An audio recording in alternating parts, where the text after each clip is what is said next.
ವಧುವರರು ಹೊಸ ದಾಂಪತ್ಯ ಜೀವನಕ್ಕೆ ಕಾಲಿಡ್ತಾ ಇದ್ದಾರೆ.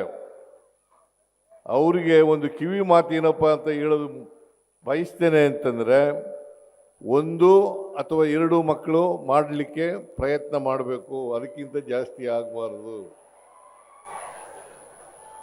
1 ಅಥವಾ 2 ಮಕ್ಕಳು ಅಷ್ಟೇ ಇರಬೇಕು. ಕೋನ್ ರೆಡ್ಡಿ ಅವರಿಗೆ 3 ಮಕ್ಕಳಿದ್ದಾರೆ.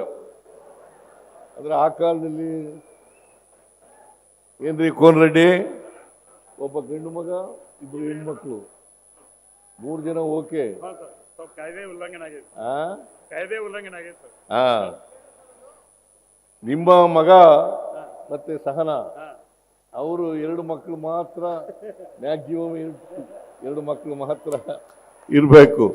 ಹಾಗೇನೆ ಸಾಮೂಹಿಕ ಮದುವೆ ಮಾಡ್ಕೊಂಡಿದ್ರಲ್ಲ, ಅವರು ಕೂಡ 2 ಮಕ್ಕಳಿಗಿಂತ ಜಾಸ್ತಿ ಮಾಡಬಾರ್ದು.